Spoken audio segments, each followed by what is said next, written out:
Hola Comadres, welcome to another episode of Comadreando podcast. I'm your host Marcy, and today we have an amazing guest. Her name's Julie, and I will let her introduce herself. Who are you? Hi there. Hi, Marcy. I'm Julie Fisher. I'm the Executive Director of NYC Autism Charter Schools, and I'm so happy to be here with you today. Awesome. Okay. So, sorry, Comadres, I'm a little under the weather, so my voice is going to sound a little bit different than usual. So today's topic is, are charter schools a good fit for students with special needs? And the reason why the topic came up is that there have been many differing viewpoints as to whether or not charter schools meet the needs of children with extraordinary needs or neurodivergencies based on the models of other charter schools. So I brought Julie on just to get it from the horse's mouth and see, for you guys to make your own decisions, okay? But before we get into the topic, I'm gonna get some minute details out of the way. So what is your profession?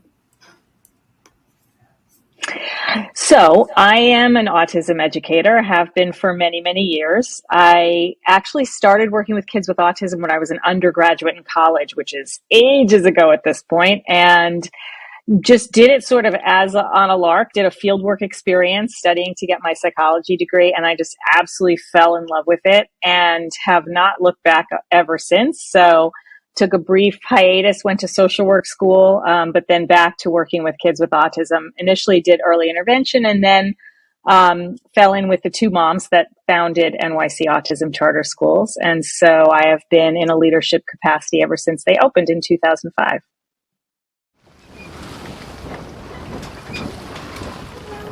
I am also an autism mom. What was it about working with children with autism that really spoke to you necessarily? You know what? I just feel like I can understand and communicate with children. Children generally, I would say, make much more sense to me than adults do a lot of times. And for some reason, children on the spectrum really have always touched my heart. I've always developed really strong, deep, close relationships with them. And I just find it incredibly fulfilling. I love kids on the spectrum too. I mean, not just because I'm an awesome mom, but also I've been working with kids with autism since I started teaching, which has been about 9 years already. And before then, while I was pursuing my master's, I was an assistant teacher in District 75 here in New York City. So that's my little spiel of why I love working with them. So tell me more about the people that funded set up the charter school initially. What was the idea behind it? And let's go with that, and then I have a follow-up question to that. Yeah, for sure. So as I said, I was really doing home-based early intervention prior to 2005 and met two incredible moms who were running home-based programs for their relatively newly diagnosed kids with autism. Lots of hours a week of applied behavior analytic intervention, ABA. And when their children both hit school age, they were kind of struck by the fact that there just didn't seem to be a lot of good fit options for their kids. Both of whom were on the more profoundly affected end of the spectrum. They were being told by many to move out of New York City to investigate programs in New Jersey and in other places. One of the moms actually enrolled her son in one of those programs and was driving him across the bridge to and from every single day. And they both decided that they wanted to look into creating more options for families, so that every family had choices about where they enrolled their children for school. And so initially they looked at some of the more traditional options outside of district public schools were non-public programs, which, many of which are nonprofit, but also tend to require, in some cases, litigation on the part of parents in order to justify enrollment there, which is, not optimal and not going to be a fit for many families. And they managed somehow to connect with folks in the charter school world and thought, wow, this is sort of the best of all worlds, because charter schools are public schools. They have to be open to all families. They have to enroll in a sort of random lottery system that doesn't, give preference to certain families over others. And but at the same time, charter schools are able to kind of design their programs in unique and different ways. And in my mind, that is exactly what children on the spectrum need, right? There is no cookie cutter way of educating a child on the spectrum, because all children on the spectrum are so very different from one another, have different strengths, have different areas of challenge. You really have to kind of design a curriculum for each individual if you're going to educate them as effectively as possible. And so what they liked about this idea of a charter school is they could really, in theory, set that up to look that way. They could staff it differently than most district public schools. And so they went ahead. It was not an easy road because a school like this had never existed in New York before. So they had to make their case without having something to show, to show them what it would look like. And, but it was successfully approved. And, we've been open ever since. Interesting story, charter schools, as I said, have to take kids in by lottery. Some states allow for children of founders to get in automatically. New York State does not. So, they put their children in the mix with all the other kids in that lottery, and their children did not get in. So these two moms spent all this time working on this school, but, a real sign of their commitment and dedication to the autism community. They both stayed actively involved in our school. One remains on our board to this day. And I think that's a real testament to who they are. No, that's a great story. So as a public school teacher, I've seen, kind of both sides of the spectrum. There are some other charter schools, which I'm not going to name because I'm not going to speak ill about them. But a lot of the time, their tactics for recruiting students is that they target the students that are high achievers in the schools. And then they go ahead and recruit them that way. And then after they're there, a lot of them, if they have special needs and they can't meet their needs behavior-wise, they send them back to the public school system, which is, I find a little problematic because it's interrupting the children's learning. And not only that, especially kids on the spectrum, they need, as you know, they need some sort of normalcy and, like a sequence or, a schedule that they're adhering to.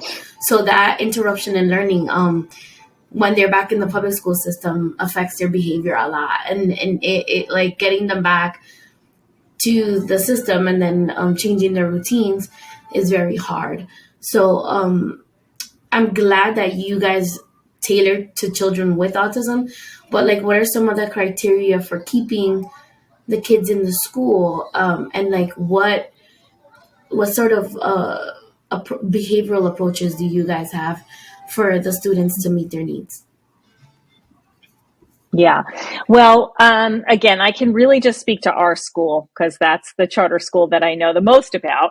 And as I said, we are really designed specifically for kids that are more profoundly affected, which means many of our kids don't have vocal language, may have limited understanding of language, may have many challenging behaviors that interfere with learning, may not be toilet trained when they come to us. And our program is really designed in such a way that we have the supports in place to be able to meet the needs of kids that fall into those categories. And so we are staffed incredibly well. We have, in many of our classrooms, a 1-to-1 instructional ratio. We have board certified behavior analysts on staff, lots of them, who are working on reducing challenging behavior, setting up, as you said, visual support, schedules, reinforcement systems. We work very, very closely with parents and family members so that anything that we're doing at school is carried over at home and vice versa. Parents are communicating to us all the time about anything that comes up that they are struggling with at home, and we'll work to design systems at school that help them with whatever those problems are. That means that a lot of times we're actually not focused on academics. So our metrics for success look really different than most schools. Our kids are not, in many cases, able to sit for standardized tests. So that measure is sort of out the window. And what we're really focusing on are the things that we know are going to make a difference in the lives of our kids and their families once they leave us. And a lot of times those are things that fall into the realm of independence, self-care, personal safety, being able to, do for themselves, take care of themselves, be in the community successfully, be able to tolerate things that are really hard, like doctor visits, haircuts. Like those are all things that we're actually working on. We actually have sort of skill acquisition programs to teach those things in very systematic ways. I love And we that. and we have, some home overlap also, so that not only are we training parents and giving them skills, but oftentimes we're joining them in the community. So if we worked on teaching children to tolerate a haircut, let's say, our last step of that is actually going to the barbershop with the family to make sure that it's actually translating into that setting. So we're really designed specifically, which most schools aren't. You can't do that in a classroom of 27 kids with one teacher. Like that's just not something that you can do. So it's tough because kids like ours, especially, they really do need very specialized supports. And I think maybe not all schools are equipped to provide that. I love that. And I love the fact that you said that the metrics are not the same as regular public schools, because my son, for example, has been opted out of testing since I want to say since he was 5 years old, when he joined the public school system from early intervention. Yeah, and I've been saying that not only for neurodiverse children, but also for neurotypical children. Testing doesn't show anything. It just shows that you can regurgitate facts. Literally, that's it. If you really want to show that a child is learning, give them a project, give them an objective, and have them use the skills that you taught them to resolve that problem and to show what they know. Julie, I'll be right back. I have to get the door. Sorry. Sure, absolutely. Yeah, I like that model. And then, so you have BCBAs on staff to help the teachers with the behavior? We do, yeah. I mean, really, all of our staff are trained in the principles of applied behavior analysis. We use ABA across the board in all classrooms. And lots of our staff, we invest a lot in our staff too. A lot of our staff are working towards, they're in school, getting their special education degree, or working towards their master's in behavior analysis. It sort of varies. We really look at, I love our classroom model. There are clinical supervisors who are those BCBAs that kind of oversee multiple classrooms. Within each classroom, there's a head teacher and then what we call instructors. So the head teacher technically has oversight, but really it's such a collaborative model. Everyone is considered an important part of the team, and an important player for every student that's in that classroom. Everyone's responsible for a series of skills that they work on with each student, and there's kind of a rotation. So I think if you walked in and observed one of our classrooms, you wouldn't necessarily be able to pick out who the teacher is versus the instructor. Everyone is sort of given a lot of responsibility and accountability, and I think that's what makes it the most effective for our students, but also a great place for people to work. Great, that's awesome. So the head teachers, do they usually have a master's degree, or are they working towards a master's? I would say almost all have a master's degree, many in special education, but some in applied behavior analysis. There are some teachers that are considered kind of highly qualified. Okay, great. Good to know. Okay, what was my next question? All right, so how long have Autism Charter schools been open for? Since 2005 or? So, yep, 2005 we opened in East Harlem. That was our first school. And then in 2017, we opened our second school in the South Bronx. So it took us a while. You look at the speed at which a lot of networks replicate, it's really fast. But I think it was important for us to make sure that we did it well, thoughtfully, and that we were able to, and I think this is super important, we were able to seed that new school with a ton of staff that had already kind of grown up in our East Harlem campus. So that just made for this like very consistent carryover.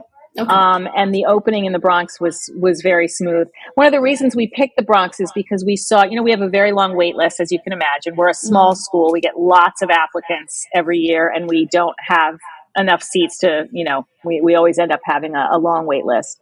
But when we looked at that wait list, it was really skewed to Bronx families more than just about any other borough. And we get applicants from all over, but it was really noticeably heavy in the Bronx.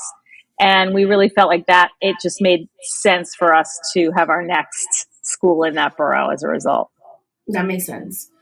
Wow.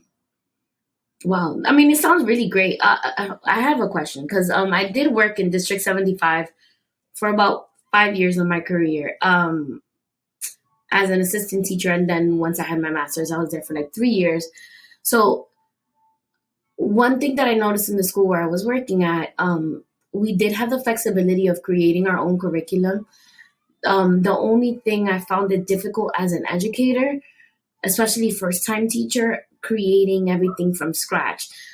I felt that we needed kind of like a springboard, like something, not necessarily like a calendar, because the thing is we had a calendar.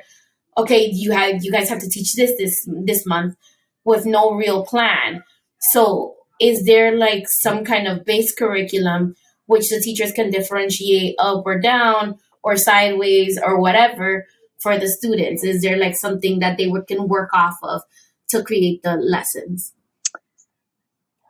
In a way. So we have a curriculum of programs. So so we call them skill acquisition programs, which is like every little skill that I want to teach a child has its own skill acquisition program. So that might be brushing teeth. That might be, labeling pictures. It might be reciprocating comments about something. And we're using all of our assessment information. So we do sort of assessments, autism-specific assessments for kids that give us kind of baseline metrics about where they are in different areas. We get lots of information from families also. And then we sort of pick and choose from these domains that our curriculum is sort of broken down into, about 23 domains that include expressive and receptive language, self-care, whatever it may be. And we're sort of pulling these skill acquisition programs based on assessment results and information that we've gathered and sort of piecing together this pie. And a lot of that work is led by the clinical supervisors. So they are kind of working with teachers on that in a very supportive, collaborative way to figure out, and parents, to figure out what is that right mix of programs that we're working on. And then there's a little bit of a logical trajectory. We've got sort of like, these are the current active programs. These are all the things that come next that we think are important to work on afterwards. With the idea that there's also flexibility. If all of a sudden parents are reporting that a child is having difficulties in a certain area that they've never seen before, that gets moved in. But we have the curriculum as a place to look for guides on how to teach each of these skills that we identify. So that's kind of how it works. That's great. Okay. So since you guys have been open since 2005, what have been some of the most memorable moments during the program? So many. Really, seriously, so many. So it's been amazing to watch the evolution of the school. It's been amazing to watch us grow in size and grow and watch each student grow. I mean, all the kiddos, came in at 5. Many of them are 20, 21 now. And so it's been incredible to watch them grow and see all the amazing skills that kids have acquired. We've had many kids who have done very, very well with intensive instruction who've been able to leave us and go to less restrictive settings. That's incredibly joyful to see. We've also had many kids who, are clearly very much on the autism spectrum, may still not have vocal language. For example, I'm thinking of one young man, and I hope indulge me while I tell you this story, because it's just always one that is very powerful for me. He was very challenged when he came in terms of, behavior that we saw, also not toilet trained, very limited understanding or ability to even stay in a seat or demonstrate sort of basic skills. And I know, with toilet training, which we really try and hit that as early as possible and really, make sure that that's worked on. It was really a struggle for him. And we decided at a certain point, you know what, we're just going to move into his house for a little bit, which we did. We basically spent days over a few weeks at home with his mom. God bless her. Love her so much. And we worked on it with her all day long in some cases and got it, which was great. And gradually, he started learning more and more skills that would allow him to just start to show some independence. I remember Mom let us know at one point that they hadn't been back to their home country since before he was born. She was really wanted to go, very nervous about traveling on the airplane with him. Very nervous because one of the things that he loved to do was flick stuff. So loved to flick dirt and sand especially. And she was really worried about him on the beach flicking sand, it getting into his eyes and all that kind of stuff. So we basically just set up programs to work on those things. His teachers, who are all remarkable, created a kind of mock airplane, had him practice sitting and doing things on screens. We showed it to Mom. She carried over practice at home. So he learned to just be able to sit for long periods of time and be okay. We taught him to tolerate wearing wraparound sunglasses so that his eyes were protected. And I mean, these are things that, parents of typical kids don't even think about these things. But something like, taking a vacation, if your child only eats one food, one brand of chicken nugget, that becomes a whole thing, right? Yeah. How do you travel in that case? But anyway, we taught him all these skills, and I'll never forget, they went on the trip and she sent us these incredible pictures of him on the beach. I mean, that's definitely a memory that will stay with me forever, for sure. That's amazing.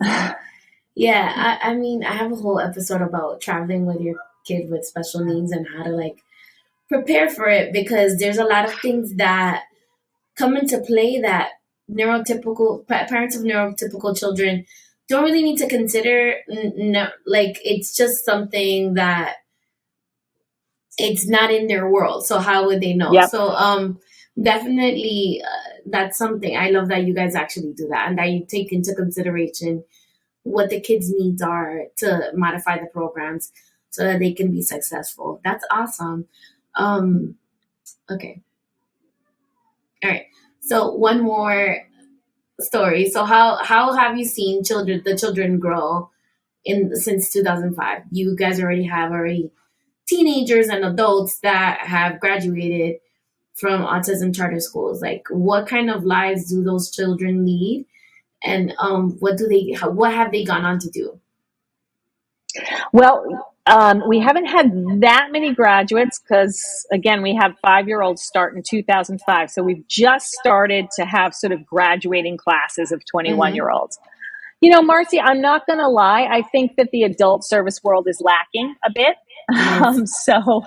So in some cases, we've taught kids really important skills, given them opportunities to do work internships, for example, where they've gone into work environments supported by our staff and practice job skills. But what we found is when they leave us, the supports for those kinds of things and the sort of framework to allow for it's a little bit lacking. So I think we have some instances where kids have been able to go on and do a lot of that and have their life filled with different kinds of activities that parents have set up for them. But it's tough. And it really falls back once again to parents to be the ones to have to really steer the ship, be scrappy, figure out how to get their kids into the different little systems, which are and I think now even more than ever post-COVID, when there are issues with staffing and all that kind of stuff, even, spots at some of these places are few and far between. So it's been a little challenging for us. I think that's an area when I look at where I'd love to think about how we can grow and do more. It's kind of what kind of bridge program might we create, or what other adult services are out there that we could connect families with in sort of a more robust way. But we definitely have had lots of kids also, as I mentioned before, who have graduated to go on to less restrictive environments, who are doing very well out there in some cases at this point in regular education. I would say most often they leave us to go to another less restrictive specialized program, but some of them have gone on from there to regular education programs and are doing really well. So that's always nice. That's awesome. Okay, so I know that your staff has to be very special. So what are some of the criteria that you look for specifically for the people that you hire to work in the schools and the campuses that you have in Harlem and in the Bronx? Yeah. Our staff are incredibly special. They really are. I adore every single one of them. And I think when I look at our leadership team, I have leadership team meetings actually every Wednesday. So I just had one today, and I look at that Zoom screen at all of the leaders on my team. And many of them have been with us for, 10, 12, 15 years. Mm-hmm. These are folks that started as instructors. In one case, our head of school in East Harlem actually started as an intern when she was an undergraduate. Wow. And has stayed with us. So we have this longevity and these folks that have really committed and invested in not just the autism community, but our organization in particular. So that really sets the tone, I think, from the top. When I'm looking for staff, truthfully, the most important thing is a love of children. And you can see that in an interview. You can see that when you watch people interact with kids. I think that a joyfulness and a positivity is one of the most important things. That is something that I really pride myself on in terms of our organization. I think when folks come in to visit, 99% of the time, the first thing they comment on is the kids look so happy and your staff looks so happy. Mm-hmm. And that is super important to me. And I think it's super important to all of our parents too. So a joyfulness and a positivity and a willingness to kind of like look silly sometimes, truthfully. I think, you can't be sort of uptight and inhibited. You have to be like flexible, willing to go with the flow, and willing to, kind of look a little silly at times to get the job done. Awesome. So going through your day, what is the most fulfilling part of your job? Like walking through the day from the morning to the evening, what is like the best part of your day? It's always going to be seeing the kids for sure. Mm-hmm. So I try and do as much of that as possible, and staff know that I love it. So often I'll get visitors to my office, even if I can't get out into the classrooms very much. I'll have kids come by and say hello.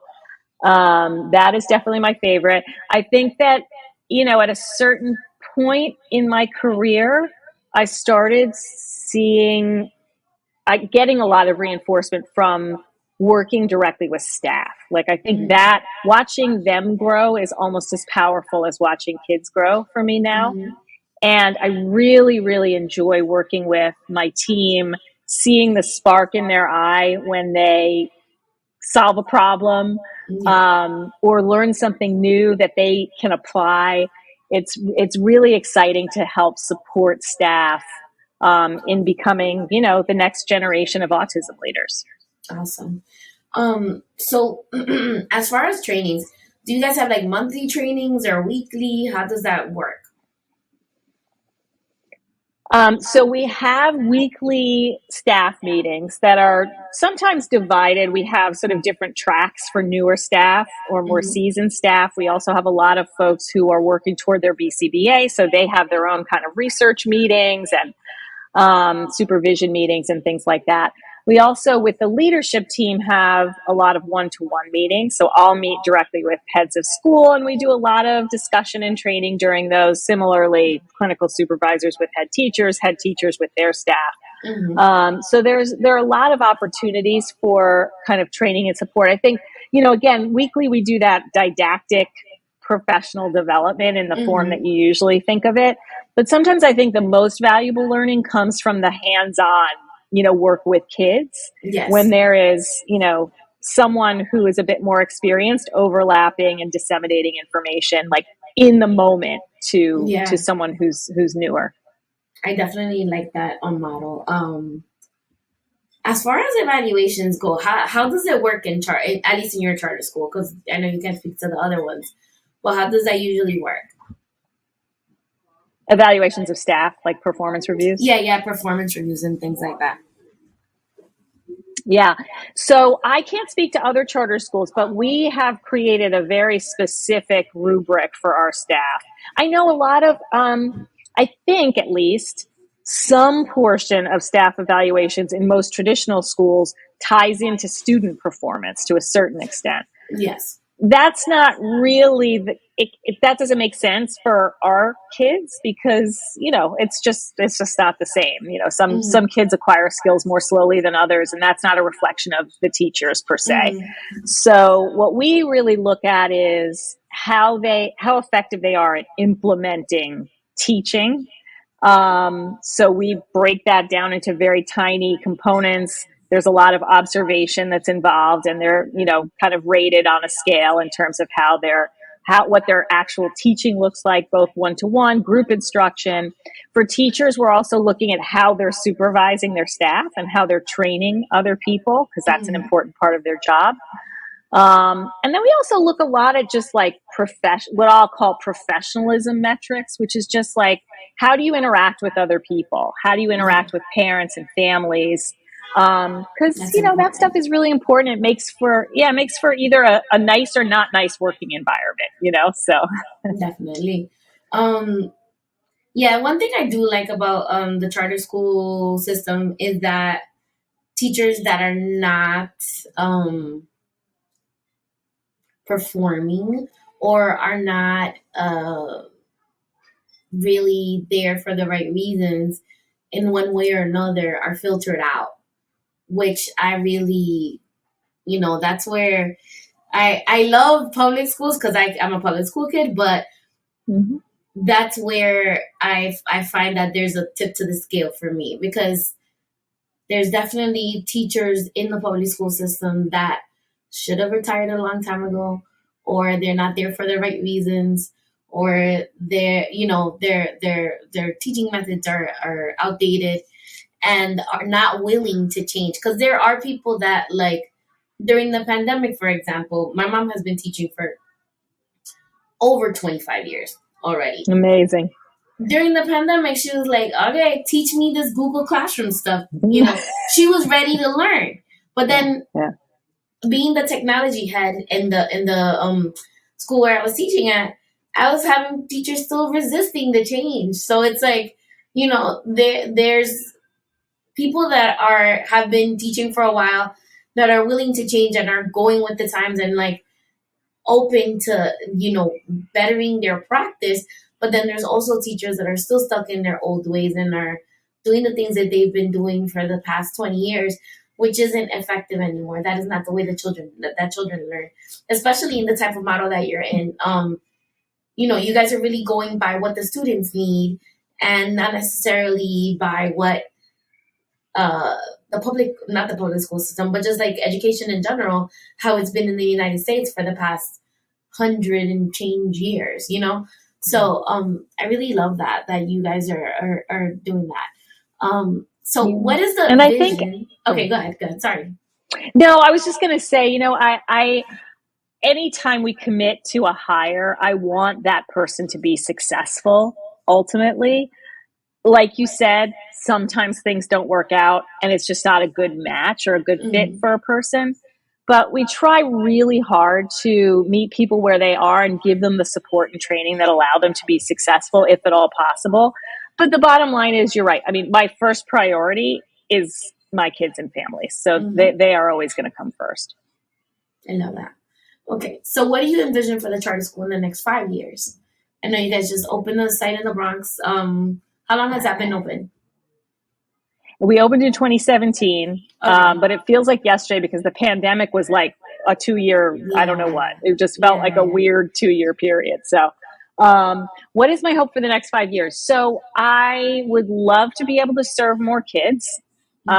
It's always kind of a push-pull for me because I want to be able to serve kids well. And I know that requires a great team of educators who are well trained and who share the vision. So I wouldn't want to open prematurely just to get another school open. I really want to be able to do it well. I think also the thing that's maybe even jumping ahead of like another school in another borough per se would be thinking about a high school. So we have an upper school in East Harlem because we have kids that are between 13 and 21. We sort of consider that our upper school group of kids. And they have sort of their day looks a bit different. They're out in the community much more. And the skills we're focusing on are a little bit different. We don't have kids that are at that age yet in the Bronx. We will soon. I would love to think about what a high school might look like that sort of is fed from both schools, which would allow us to serve kind of more kids overall. And it's exciting to think about what an innovative high school might look like for kids with autism. Because I think, as I said, we really try and get kids out into the community. We get them at fitness classes. We get them at jobs. So my fantasy would be, a high school that's in a location or an environment that gives kids lots of access to different opportunities at different partner organizations so they could generalize skills, learn new skills, and really be as ready for life after school as possible. I like that. My son actually goes to Manhattan School for Career Development, and they have a really great model in which they have a middle school and that feeds into their high school, right? If the kids are a right fit, they go right into the high school, and in the high school they concentrate on job skills, job readiness, and also they do assessments to see where the children's strengths are. So I'm envisioning something similar for your school as well. Definitely the partnerships, and then getting staff that can help guide the students, not necessarily guidance counselors, but kind of teaching them like how to communicate directly and ask for things that they need, and going out into the community, which you guys are already doing, but on a more I guess in a way so that they can generalize it more, right? Which is what we want, because the thing is that we teach all these things in a vacuum in the classroom. However, we want to make sure that the kids are generalizing these skills in the outward environment. So a lot of people have a lot of gripes against charter schools. A lot of people are fans of them. So, it just goes, it goes, I feel like hand in hand with everything, because it's the same thing with public schools as well. So, I feel like we went over a lot of the things that we wanted to discuss. Yeah, I mean, I don't want to get into the politics. I will say that I have made many friends in the charter sector, at least in New York City. And I know charter schools also across the country, very different. Like charter schools in other states, very different from charter schools in New York. These are all passionate educators who really want to do well by their students and families, the ones that I've met who are, committed to trying to lift up communities that I think have been maybe underserved when it comes to the school systems in those different communities, and who really want to get in and give kids who maybe haven't had a lot of a shot at higher education, let's say, an equal opportunity. And I know that, that I know a subset of folks, so I can only speak to the people that I'm friends with and know. But certainly in terms of charter schools and their fit with the special education population in theory, or kids like ours, I think I wish there were more special education focused charter schools where, again, it's very different, when you're talking about any school that sort of serves a neurotypical population, then being able to support kids with special needs. It gets tricky, especially when the special needs become, significant, like with our kids. But I think the idea of having charter schools that are really focused on these special communities, it's kind of a great fit in a lot of ways, because again, as I said, there's this push on innovating and individualizing and doing things differently, which has really allowed us to create this program that is so effective for the kids that we serve. I wanted to chime in also that parents, you know your child best, and make sure that you're doing research before you just go and apply for whatever charter school. Because a lot of the parents, at least in the community where I teach at, they do pre-K in my school, and then all of a sudden they're pulling them out and putting them in charter school. In our school, we're like trying to help the parent realize that the child needs services because they're in denial and they feel like the charter school, which is not yours, another charter school is going to help them. And unfortunately, they're not equipped to service that child. And unless they're specialized like your school, a lot of them don't have the setting for your child. So it's big classroom, not big, but still like they're not going to get that individualized attention that they need. So make sure that, before you go and put your child in the charter school, you're doing your research and making sure that whatever the teachers are suggesting in the public school, that you're going and exploring that, because a lot of the time you're doing a disservice to your child, especially when you're pulling them out of one setting and dropping them in another. Definitely. I think no matter what, you're absolutely right. I think you have to do your homework because not all charter schools are created equal. Class sizes are different. Their structure and models are different. Their ability to serve specialized populations are different. And I think, you definitely, there's no point in putting your child in an environment where they can't benefit from being there. Yes. They have to be able to benefit, and that's going to look different for different kids. Okay. Yeah. I love how you've answered all the questions. So I know you're a busy person. You're running 2 campuses, and I'm sure your day is completely full. What does self-care look like for you? Well, self-care. So people kind of roll their eyes or laugh at me because I have an incredibly ridiculous commute. I live in Brooklyn and I am commuting to East Harlem is not so bad. Bronx, not great. So I have a very long commute. None of my friends understand it. But I actually secretly love that time because I don't do any work on my commute. I take the subway both ways, and I plug into my podcasts that I love. And that's really kind of like my time to just unwind, focus on something totally different. Sometimes I'll read a book, but I really like podcasts because if I have, headphones plugged in, the rest of the world around me on that subway car is gone and I'm just lost in that world. And it's such a nice transition, I think, between that crazy hectic work environment to home. It just kind of like settles me in. So I would say that's a huge part. And then loving up on my dogs. I'm a big dog person, so that time is special. How many dogs do you have? I have 2. What kind? So I have both, one's a Labradoodle, but one is a full rescue. She's part Chow, part Lab. Oh, so cute. Yeah, I have a Labradoodle too. We're trying to get him trained to become a service dog for my son. But he is amazing. A handful. He's 9 months. Yeah, they require a lot of stuff. So much energy. Yes. But such a good boy. Like, I'm just like, I love you so much. So sweet. Yeah, so sweet. So, are there any other projects that you have surrounding autism, like personal or business-wise? I think that we're always looking to see how we can impact the broader community. We are small schools by design. We serve very few students and families overall. So we're always looking to see if there are ways that we can broaden our impact. And that has looked like pre-COVID, and we're getting back to it now. Lots of outreach in different trainings of staff, also opening our doors and having educators and other professionals come in to see what we're doing so that we can share practices and try and encourage folks to think about the designs we're using and the systems and all of that. So we've started to do that again now post-COVID, which is great. We just actually had a school group come in today. We have another one coming in tomorrow.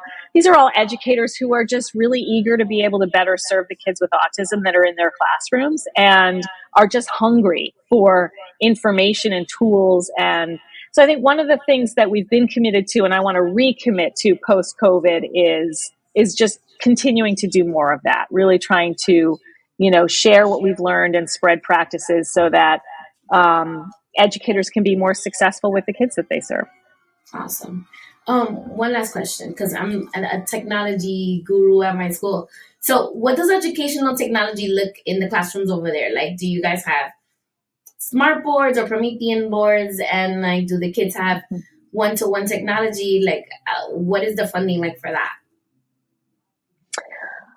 So we have gotten some grants over time that have allowed us to purchase different kinds of technology. And I would say, short answer again, like with everything we do, different for different kids, right? And different in different classrooms. But I would say we do use smart boards to a certain extent. We use a lot of apps on iPads and laptops for kids and different sort of educational software like that.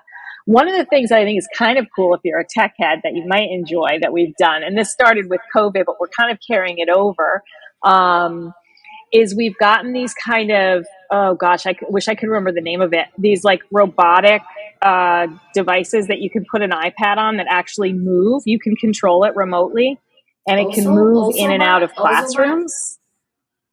Oh, I know. I don't know the name. They have them in the Korean restaurants. I forgot what they're called, but basically it's like a robot that is like motorized and it goes around. It's a robot. Yes. So you have a screen. Amazing. Basically, it just allows you to join remotely, but also move. So we do a lot of, I mentioned that we have a lot of parent involvement. Just about every month for most of our kids, we have what we call a clinic meeting where parents are invited to attend, and we're in the classroom with them. So they get to see firsthand exactly what their child is doing, and we kind of problem solve together. That's prohibitive for certain parents who work during the day, can't get to school, whatever it might be. It's hard it takes a lot of time to get to school, find parking, the whole deal. So with this system, not only can they kind of be present remotely, but we can move it so they can actually follow their child. So we're doing so much throughout the school. It's not just in the classroom at one desk. So that's been kind of a cool addition. I love that. That's awesome. Okay. So I know that you guys are working on getting funding and grants and stuff like that. So if somebody, we don't know who's going to listen to the podcast, but if somebody's willing to donate, where can they do that at? They should definitely go to our website, which is www.nycautismcharterschool.org. And there is a donation page. You can select a particular school. So if you have an affinity for the Bronx, you can donate to our Bronx school specifically, or just make it undetermined which school. Every dollar helps us. We are reliant on grants and donors to be able to fund some of the incredible things that we do. So anything would be much appreciated. Okay. Thank you so much for sharing that. Okay, and I'm going to end the podcast how I always end it, which is follow me at Comadreando Pod and follow Julie on IG at, can you please drop your handle? Are you kidding me? Like an Instagram? Oh. For the charter NY. Yeah. Oh my gosh. Hold on. You can't end like this because I'm the worst social media person. So I have to actually look up give me one sec. I was not prepared. Okay. It's Instagram is NYCA_CS. Okay. And if you have any questions at all, please feel free to send me a Comadre-Gram via email at marcy@comadreandopod.com or slide up into my DMs. Please visit our website, www.comadreandopod.com, to read our latest blog posts, find out about future events, and get your official Comadre merch. Thank you for spending time with your comadre. And Julie, I'm going to welcome you to the Comadre Club. You're officially a comadre. Welcome. Yay. Thank you. This has been so fun, Marcy. Thank you so much. You're welcome. Have a good one, everyone. Bye. Mom.